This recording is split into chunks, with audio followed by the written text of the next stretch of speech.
Hi friends, నా పేరు Pavan. Welcome to my reviews. కొంచెం వాయిస్ తక్కువగా వస్తుందని చెప్తున్నారు. కొంచెం ఈ వీడియోలో చెప్పండి వాయిస్ ఎలా వస్తుందో. మైక్ ప్రాబ్లమా, నా గొంతు పోగక నా వాయిస్ ప్రాబ్లం అర్థం కావట్లే.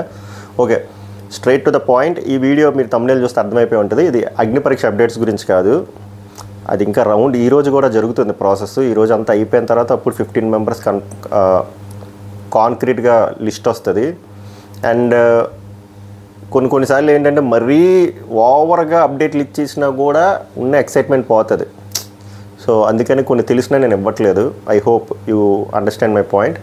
అందుకే చెప్పట్లేదు. లేకపోతే నేను చేద్దును 2-3 గంటలకి వీడియోలు, 3 గంటలకి అంత అవసరం లేదు. ఎంత చెప్పాలో అంత చెప్పితే మీరు 22 నుంచి టెలికాస్ట్ అయ్యి చూస్తే బాగుంటుంది. మొత్తం ఇప్పిసి చెప్పేస్తే మీకు ఏముంటుంది, ఎక్సైట్మెంట్ ఉండదు. అది ఓకే. సరే, డైరెక్ట్గా వీడియోలోకి వెళ్ళిపోదాం. ఈ వీడియో నేను లైక్లు, షేర్లు, సబ్స్క్రైబ్లు అడగను, కానీ మీకు ఒపీనియన్ మాత్రం కామెంట్ చేయండి. నేను ఇది న్యూట్రల్ పాయింట్ ఆఫ్ వ్యూలోనే చెప్తున్నా. నేను ఎవరి మీద హేటు లేదు, ఎవరి మీద ఎక్స్ట్రా లవ్ లేదు. అసలు ఏంద్రా పాయింట్ అంటే చెప్తా. ఓకే, డైరెక్ట్గా వెళ్ళిపోదాం. నిన్న మొత్తం షేక్ అయింది యూట్యూబ్ అంతా. దేనికి? అగ్ని పరీక్ష గురించి కాదు. అభిజిత్ మెంటర్ కింద రావడం, ఆర్ జ్యూరీ మెంబరు హెడ్ కింద రావడం, ఆర్ జడ్జి కింద రావడం, what ever it could be. And ఆయన మంచి ఫైర్ చూపించడం. సో అభిజిత్ ఫ్యాన్స్కి ఒక వింటేజ్ అభిజిత్ ఫీలింగ్ వచ్చింది. ఒక 5 ఏళ్ళు అయింది కదా వచ్చాడు మా వాడు, ఆ జ్ఞాపకాలు గుర్తొచ్చాయి. సో అందరి వీడియోలకి మంచి హైప్ వచ్చింది. అందరి వీడియోలు ఇన్ ద సెన్స్ రివ్యూలు చేసిన వీడియోలు కానీ లేకపోతే మీమ్స్ కానీ మంచి హైప్ వచ్చింది. ఆ హైప్తో కంట అగ్ని పరీక్ష షోకి గుర్తింపు వచ్చింది. ఇన్ని లక్షలు పెడుతున్న షోకి అసలు గుర్తింపే లేదు. అసలు టు బి ఆనెస్ట్ చెప్పాలంటే అసలు జీరో డెడ్ అయిపోయింది. అలాంటి దాన్ని ఇలా లేపాడు ఎవరు? అభిజిత్. కేవలం అభిజిత్ వల్లే. అంటే మిగిలిన 2 గెస్టులని నేను ఏమన్నా తక్కువ చేసి మాట్లాడలేదు, కానీ అభిజిత్ వల్ల జవయ్య లెగిసింది. అది మనం ఒప్పుకోవాల్సిందే. ఈవెన్ అభిజిత్ హేటర్స్ కూడా, నేను నిన్న వీడియోలో కూడా అదే చెప్పాను. సో ఎవరు ఊపులాలు ఉన్నారో, ఎవరు ఒపీనియన్స్ అలా ఎక్స్ప్రెస్ చేస్తారు రివ్యూర్స్ మా అందరమే. సో అలాగా ఆదిరెడ్డి బ్రాడ్కాస్ట్ ఛానల్లో ఒక వాయిస్ నోట్ పెట్టాడనమాట. ఫస్ట్ నేను ప్లే చేసి వినిపిస్తాను. దీనికి కౌంటర్గా మన అఖిల్ సార్థక్ ఒక పెద్ద పోస్ట్ పెట్టాడు, చాలా పెద్ద పోస్టు. అది కూడా చదువుతాను. మీకేమనిపించిందో ఆనెస్ట్గా చెప్పండి. నాకు ఆనెస్ట్గా ఏమనిపించింది చెప్తా. ఇద్దరు సైడ్లో కూడా కొన్ని మిస్టేక్లు అనిపించాయి. క్లియర్గా చెప్పాలంటే ఆ 2 చెప్తా, బట్ 2 సైడ్లు కవర్ చేసి చెప్తా. ముందు విందాం. నాకు యూట్యూబ్లో ఒక ఇంట్రెస్టింగ్ కామెంట్ వచ్చిందనమాట. దీని మీద మీరు రియాక్షన్స్ మాత్రం ఇవ్వండి. అగ్ని పరీక్ష షోకి జడ్జిలుగా అభిజిత్, నవదీప్, బిందు మాధవి గారు వచ్చారు కదా. అలా కాకుండా అభిజిత్, అఖిల్ అండ్ బిందు మాధవి గారు వచ్చి ఉంటే ఎలా ఉండేది అంటున్నారు. ఒకసారి మీ రియాక్షన్స్ ఇవ్వండి. అఖిల్, అభిజిత్, బిందు వీళ్ళు ముగ్గురు జడ్జెస్కి వచ్చి ఉంటే ఎలా ఉండేది? ఇది అయింది 30 సెకండ్లు. మీకు గుర్తుంటుంది కదా. ఇప్పుడు అఖిల్ ఏం పెట్టాడంటే ఒక 3 to 4 hours బ్యాక్ ఇన్స్టాగ్రామ్లో, being a 2-time runner-up isn't just a statistic. It reflects my resilience and skill. If my former competitors are now judges can add value, imagine the impact of someone who nearly beat them twice. Let's face it, my track record speaks for itself and I am confident I would bring an extra edge to the show, but అది cover అయిపోయింది. Next ఏం రాశాడంటే, I would add this to that cringe reviewer who spoke about me. Honestly, it looks like your entire business hinges on me constantly being the topic. Instead of fixating on me, why not deliver some actual quality content for your audience? Next, మూడో paragraph. Seriously, is this the kind of content you are providing? Leaking spoilers before the show even airs doesn't add any value for the audience. Let the show be unique. Let people actually ఇదొకటి పైకి వెళ్ళిపోతుంది. Let people actually enjoy the suspense and experience it. ఇది ఈయన పెట్టింది. ఇందాక దాని prequel, దానికి ఇది సీక్వెల్. సో ఇప్పుడు 1 by 1 వద్దాం. ఇప్పుడు అఖిల్ పాయింట్ ఆఫ్ వ్యూలో చూస్తే అఖిల్ హట్ అవడంలో తప్పు ఉంది, కానీ అఖిల్ కూడా ఇక్కడ కొన్ని తప్పులు మాట్లాడాడు. అలాగే ఆదిరెడ్డి చేసిన దాంట్లో ఇంటెన్షనల్గా ఏం చేయలేదు, కానీ అక్కడ చిన్న తప్పు ఉంది, అది కూడా మాట్లాడదాం. నేనే రైట్ అవ్వాలని లేదు, ఇది కూడా నా ఒపీనియన్ రివ్యూ లాగా. మీకే అనిపించిందో చెప్పండి. ఎవరితో తప్పు అనిపించింది, అసలు ఎవరివి తప్పులు లేవా, ఎవరివి రైట్లు లేవా, అది ఏదైనా ఆనెస్ట్గా పెట్టండి. ఆఫ్కోర్స్ కొన్ని ముందుగా చెప్తున్నాను, నేనేమి ఎవరికి డబ్బా వేయట్లేదు, ఎవరికి సున్నం పోయట్లే. ఇప్పుడు అఖిల్ ప్లేస్లో చూస్తే అఖిల్ అందులో జడ్జి అని మనకి ఎక్కడ రాలే ఫస్ట్ నుంచి. అండ్ ఆ జడ్జెస్ ఓన్లీ విన్నర్లనే తీసుకుంటారని కూడా రాలేదు, ఎందుకంటే శివాజీ గారు విన్నర్ కూడా కాదు. సో కొన్ని పేర్లు వినిపించే end of the day Abhijit, Bindu Madhavi garu, Navdeep వీళ్ళు ముగ్గురిని పిలిచారు. సో ఇక్కడ అఖిల్ పాయింట్ ఏంటంటే అసలు అక్కడ కాంటెక్స్ట్లోనే నేను లేనప్పుడు నేను 2 సార్లు ఎవరితో అయితే ఓడిపోయానో వాళ్ళ పేర్లు పెట్టి నువ్వు నన్ను ఇప్పుడు హ్యూమిలేట్ చేయడం వల్ల నీకేం వస్తుంది ఒకళ్ళని తక్కువ చేసి ఇవ్వడం వల్ల. ఎందుకంటే సీజన్ 4 అప్పుడు అఖిల్ ఏజ్ 25. నాకు నచ్చలే అఖిల్ అప్పుడు. మెజారిటీ ఆఫ్ ద ఫేస్ ఆఫ్స్లో నాకు అభిజితే కరెక్ట్ అనిపించింది. అది అఖిల్ ఒప్పుకున్నాడు షో అయిపోయిన తర్వాత. సో బట్ అప్పుడు చాలా హీట్ ఫేస్ చేశాడు, నెగిటివిటీ ఫేస్ చేశాడు అఖిల్ బయటకు వచ్చాక. దాని తర్వాత ఓటీటీకి వెళ్ళిన తర్వాత మరీ అంత లేకపోయినా కూడా అక్కడ కూడా హేట్రెడ్ ఫేస్ చేశాడు. లవ్ వచ్చింది, హేట్రెడ్ వచ్చింది. బట్ 2 స్టేజ్ల్లోని 2 సార్లు కూడా ఫైనల్ వరకు వెళ్ళి ఫైట్ చేశాడు.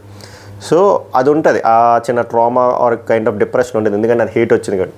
సో అదంతా ఇప్పుడు తీసుకొచ్చి ఎందుకు ఇక్కడ నన్ను యాడ్ చేసావు, అక్కడ నా స్పేసే లేదు కదా, స్పేస్ లేనప్పుడు అనవసరంగా నా పేరుని తెచ్చి ఎందుకు నన్ను హ్యూమిలేట్ చేస్తున్నావు, దానివల్ల నీకేమొస్తుంది, అది అది అది కరెక్ట్ కాదు కదా అది అనేది అఖిల్ పాయింట్. ఆ పాయింట్లో ఆలోచిస్తే కరెక్టే, ఎందుకంటే మనోడు అక్కడ లేనప్పుడు ఎందుకు నన్ను తెచ్చి నువ్వు సర్కాస్టిక్గా అక్కడ ఆయన నవ్వాడు చూసారు, అక్కడ కాలు ఉంటుంది. సో అంటే ఏంది, అప్పుడు గట్టిగా అక్కడ 2 సార్లు పోయావు, ఇక్కడ కూడా నువ్వు మధ్యలో పెడితే ఇక్కడ నిన్ను కూడా మళ్ళీ వేసుకుంటారు ఒకవేళ డెసిషన్ మేకింగ్ అప్పుడు మంచి మైలేజ్ వస్తుంది, నాకు మళ్ళీ సేమ్ హేట్రెడ్, మళ్ళీ ఎందుకు అసలు నేను స్కోప్లో లేని తెస్తున్నావు అని చెప్పి. అదంతా ఫైన్, బాగానే ఉంది, అదే ఆయన పాయింట్ ఆఫ్ వ్యూ అయ్యి ఉండొచ్చు, అందుకే అంత హట్ అయ్యి ఇంత పారాగ్రాఫ్ పెట్టాడు. Okay, we should respect it. But ఇక్కడ ఇంకోటి కూడా ఈయనకి చెప్పిన దాంట్లో రెస్పెక్ట్ అవ్వాలి. ఏంటంటే షోని స్పాయిల్ చేయొద్దు, లీక్లు ఇవ్వడం ఏమైనా గొప్ప అనుకుంటున్నావా ఇదని చెప్పి. ఇది ఆదిరెడ్డి గురించి కాదు, కానీ యాక్చువల్గా నేను ఆదిరెడ్డి అంతేం చెప్పలేదు. బట్ కొంతమంది చెప్పేస్తున్నారు మొత్తం అంతా. ఇన్ఫ్యాక్ట్ నేను సగం చెప్పాను, బట్ ఆపాను, నాకు చాలా తెలుసు. ఇంకా నేను చెప్పింది మీరు సగం అనుకుంటున్నారు, కానీ నాకు తెలిసిన దాంట్లో 10% చెప్పాను. కొన్నిసార్లు అన్నీ చెప్పేసినా ఎక్సైట్మెంట్ ఉండదు, అది రైటే. బట్ ఇక్కడ అఖిల్ తెలుసుకోవాల్సింది ఏంటంటే రివ్యూవర్స్ అనేవాళ్ళే లేకపోతే బిగ్ బాస్ షోకి అసలు మైలేజే లేదు. ఇది ఓపెన్ సీక్రెట్, అది బిగ్ బాస్ టీంకి కూడా తెలుసు. ఫ్రీ పబ్లిసిటీ, ఫ్రీ మార్కెటింగ్ ఎవరైనా ఇస్తున్నారు అంటే అది రివ్యూవర్సే, డబ్బులు తీసుకోకుండా. లేకపోతే అసలు బిగ్ బాస్ ఉన్నది అని ఒక 3-4 నెలల నుంచి ముందు మొదలుపెట్టేదే రివ్యూర్లు. ఈ కంటెస్టెంట్లు తీసుకోండి, ఇలా ఉన్నారు, అసలు షో కాన్సెప్ట్ ఏంటి, అసలు ఎలాంటి సెట్ వేస్తున్నారు, తర్వాత రివ్యూస్ కానీ 24/7 వచ్చిన తర్వాత భుజాల మీద వేసుకొని తీసుకెళ్తుంది రివ్యూర్. సో ఆ రివ్యూర్లే లేకపోతే బిగ్ బాస్కి చాలా మార్కెటింగ్ జరగదు. ఇన్ఫ్యాక్ట్ అగ్ని పరీక్ష షో ఉందని ఎవరికి తెలియదు, రివ్యూర్స్ వల్లే తెలిసింది. తర్వాత ఇప్పుడు అభిజిత్ వల్ల హైప్ వచ్చింది. సో కాయిన్కి 2 సైడ్లు కూడా ఆలోచించాలి. బట్ అదే రివ్యూర్స్ ఏం చేయాలి అంటే ఓవర్ లీక్స్ ఇవ్వకూడదు, ఎక్సైట్మెంట్ పోతుంది. ఎంతవరకు చెప్పాలి అంతవరకు చెప్పి ఆపేస్తే అప్పుడు ఆ షో చూసి ఎక్సైట్మెంట్ ఉంది. అదే అఖిల్ పాయింట్. సో అఖిల్కి అది చెప్పబోతున్నాను, ఒకవేళ వీడియో చూస్తే 2 సైడ్లు ఉంటుంది, మీరు 2 సైడ్లు ఆలోచించాలి, ఇలా జనరలైజ్డ్ స్టేట్మెంట్ కాకుండా. అండ్ మీరు అక్కడ ఓకే ఆదిరెడ్డి చేసింది కాసేపు తప్పు అనుకుంటే మీరు అక్కడ క్రింజ్ రివ్యూర్ అన్నారు చూసారా, అది తప్పు. అలా పెట్టకుండా ఉండుంటే బాగుంది అనిపించింది. ఇక్కడే కదా మన ఎమోషన్స్ని మనం హ్యాండిల్ చేసుకోవాలి. అక్కడ ఆయన వాయిస్ నోట్ పెట్టాడు, మిమ్మల్ని ఏమీ వర్బల్గా ఏమీ డిస్క్రైబ్ చేయలేదు ఆర్ ఏమీ తిట్టలేదు, బ్యాడ్ వర్డ్స్ యూజ్ చేయలేదు. సో మీరు కూడా కంపోజ్డ్గా పెట్టుంటే బాగున్నాను. పేరు పెట్టలేదు, బట్ జనాలకు తెలిసిపోదు కదా అది ఎవరికని చెప్పి. సో అలా మీరు ఇదే కదా మనం నేర్చుకోవాల్సింది బిగ్ బాస్కి వెళ్ళినా కూడా, ఎమోషన్ కంట్రోల్ చేసుకోవాలి. సరే ఫర్ ఎగ్జాంపుల్ పోక్ చేశారు, పోక్ చేసినప్పుడు మనం పోక్ అయిపోయి మనం కూడా రెస్పెక్ట్ ఇవ్వకుండా మాట్లాడితే రాంగ్ కదా. సో అలా క్రింజ్ ఇలాంటి పదాలు వాడడం నాకు నచ్చలేదు. ఎందుకంటే ఇప్పుడు ఆదిరెడ్డి అని కదా, రేపు పొద్దున్న ఎవరి రివ్యూర్లన్నా అలా రియాక్ట్ అయ్యి ఇంపల్సివ్గా ఉండి ఇలాగా మీరు కూడా బ్యాలెన్స్ తప్పి మీలాంటి సెలబ్రిటీస్ బిగ్ బాస్ షో ఆడిన వాళ్ళు కూడా ఇలా మాట్లాడితే తప్పు కదా. సో అలాగా క్రింజ్ రివ్యూరు దీని మీద బతుకుతున్నారా, అది తప్పు. ఇప్పుడు మరి మేము కూడా కొన్ని మాట్లాడియొచ్చు కదా, మీరు వీటి మీద బతుకుతున్నారా అని చెప్పి.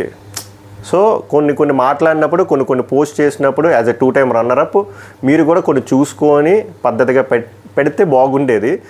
కోర్స్ నేను అందుకే మీ పెయిన్ ఏరియా గురించి చెప్పాను. మీరు మీ పాయింట్ ఆఫ్ వ్యూ ఆలోచించి మీకు కొంచెం హ్యూమిలేటింగ్గా ఉండొచ్చు, కొంచెం హర్టింగ్గా ఉండొచ్చు, ఐ అగ్రీడ్. ఆ ఎమోషన్ ఒకటే పెట్టుంటే బాగుంది. మళ్ళీ క్రింజ్ రివ్యూరు దీని మీద బతుకుతున్నారు, అది కొంచెం పెద్ద మాటలు, కొంచెం ఇమ్మెచ్యూర్డ్గా అనిపించింది నాకైతే. I might be wrong also, but నాకు అలా అనిపించింది. సో మీకేమనిపించిందో చెప్పండి. ఇది ఒక సైడ్. ఇప్పుడు ఆదిరెడ్డి సైడ్కి వచ్చుంటే నాకు తెలిసినంతవరకు 99% ఆయన అఖిల్ని ఏదో హ్యూమిలేట్ చేయాలో లేకపోతే ఏదో డౌన్ చేయాలో అని చెప్పి చెప్పు ఉండడు. ఇప్పుడు మళ్ళీ అంటాను నువ్వు మళ్ళీ ఆదిరెడ్డికి భజన కదా అని చెప్పి. రెండు చెప్తాను నేను. బట్ నాకు తెలుసు కాబట్టి ఎవడైనా ఓపెన్గా ఎందుకు ఒక పర్సన్ హ్యూమిలేట్ చేస్తారో, ఆ 1,50,000 2 లక్షలు ఉన్నారు ఆ బ్రాడ్కాస్ట్ ఛానల్లో, ఆబ్వియస్గా పబ్లిక్లో వెళ్తుందని తెలుసు కదా. అక్కడ ఇంటెన్షన్ ఏంటంటే ఎవరికైనా, ఆదిరెడ్డికైనా కాదు ఏ రివ్యూర్కైనా షో లెగాలి. ఇప్పుడు బిగ్ బాస్ లెగాలంటే అగ్ని పరీక్ష లెగాలి. అగ్ని పరీక్షలు లేపడానికి మా ప్రయత్నాలు మేము చేస్తున్నాం ఎంతో కొంత రివ్యూర్లు. అలాగే ఇప్పుడు ఆదిరెడ్డి పాయింట్ ఆఫ్ వ్యూ ఏంటంటే, ఇప్పుడు అభిజిత్ పేరు రాగానే ఇంత హైప్ వచ్చింది కదా.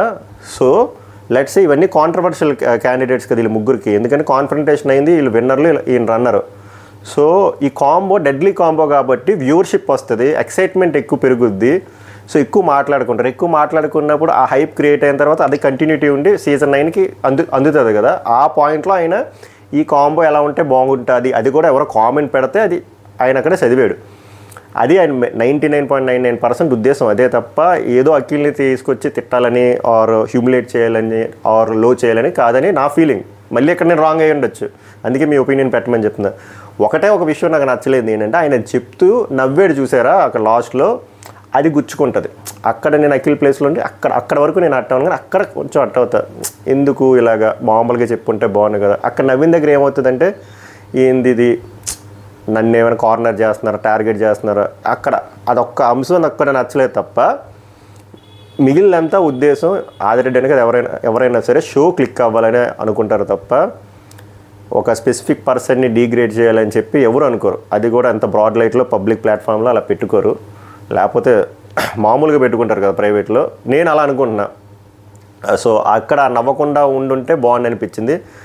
కొంతమంది అనుండొచ్చు అసలు అఖిల్ పేరు తేడా ఎందుకని, ఎందుకు అనుకోవచ్చు కదా. ఇప్పుడు అలా అందులో తప్పేముంది, ఎవరైనా రావచ్చు, రన్నరు విన్నరు అలాగ కాంబినేషన్ ఉండాలనుకోవచ్చు, రకరకాలుగా అనుకోవచ్చు. ఇప్పుడు లేకపోతే ఇప్పుడు పల్లెని వాళ్ళు ఎవరున్నారు, బట్ పల్లవి ప్రశాంత్ అమర్దీప్ ఇలా కాంబినేషన్ పెడితే ఎలా ఉంటుంది అంటే, ఇప్పుడు పల్లవి ప్రశాంత్ ఫీల్ అయితే అర్థం ఉందా, అమర్దీప్ ఫీల్ అయితే అర్థం ఉందా, అలా ఏం ఉండదు. ఇప్పుడు ఇంకెవరున్నారు ఇప్పుడు పల్లెనులు, లైక్ చాలా చేయొచ్చు.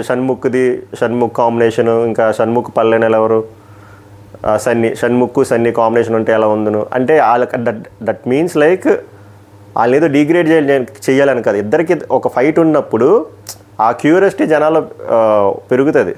ఇప్పుడు సన్నీ నచ్చిన వాళ్ళు కొంతమంది ఉంటారు, సన్నీ నచ్చలేని వాళ్ళు కొంతమంది ఉంటారు. At the same time Shanmukh నచ్చిన వాళ్ళు ఉంటారు, నచ్చలేని వాళ్ళు ఉంటారు. సో ఎంగేజ్మెంట్ ఎక్కువ ఉంటుంది. ఇక్కడ కూడా పాయింట్ ఇది మరీ మంచి కాంబినేషన్. ఎవడో కామెంట్ పెట్టింది ఏంటంటే, ఎందుకంటే ఈ పర్సన్ 2 సార్లు ఆడారు కాబట్టి ఆ పెర్ముటేషన్స్ చూసుకుంటే ఎక్కువ ఉంటుంది. సో 2 సార్లు రన్నర్ అప్ అయినప్పుడు ఆపోజిట్ విన్నర్స్ ఉన్నప్పుడు ఆ కాంబినేషన్ వీళ్ళు ఎలా మాట్లాడతారు, సో హౌస్లో ఉన్నట్టే మాట్లాడుకుంటారా, బయట క్లోజ్గా మాట్లాడుకుంటారా, వీళ్ళు ఒపీనియన్, వీళ్ళు మెంటర్లు కదా, మళ్ళీ ఒక్కొక్కరు 5 సెలెక్ట్ చేయాలి, అక్కడ ఏమైనా కాన్ఫ్లిక్ట్ ఆఫ్ ఇంట్రెస్ట్ వస్తుంది, అక్కడ ఏమైనా బాగుంటుంది కదా, ఆ ఉద్దేశంలో అన్నది తప్ప ఇంకేం లేదు. దాన్ని అక్కిని కొంచెం పర్సనల్గా తీసుకొని హట్ అయ్యాడు, ఓకే హట్ అయినా పర్లేదు, కానీ మళ్ళీ పెద్ద మాటలు కొన్ని మాట్లాడాడు, లైక్ క్రింజ్ రివ్యూవరు దీని మీద బతుకున్నాం, అది తప్పు నా పాయింట్ ఆఫ్ వ్యూలో. మీ పాయింట్ ఆఫ్ వ్యూ ఏంటో ఎక్స్ప్రెస్ చేయండి. ఇది ఓవరాల్గా నాకు అనిపించింది. ఎందుకో నాకు ఇది ఎక్స్ప్రెస్ చేయాలనిపించింది, ఎందుకంటే ఎవడైనా కష్టపడితేనే సక్సెస్ వస్తుంది. అది బిగ్ బాస్ కంటెస్టెంట్లు అయినా రివ్యూలు అయినా. రివ్యూలు చెప్పడం కూడా అంత ఈజీ కాదు. అది చేస్తున్న వాళ్ళకి ఆల్రెడీ తెలుసు, కొత్తగా వస్తున్న వాళ్ళకి కూడా తెలుస్తుంది. సో మీరు దీని మీదే బతుకుతున్నారు, మీరు క్రింజ్ ఇది అది అంటే, నేను చెప్తున్నాను కదా, రివ్యూ లేకపోతే బిగ్ బాస్ షో లేదు, కథం, topic is over. Me point ఏంటో చెప్పండి. సభకు నమస్కారం, ధన్యవాదాలు.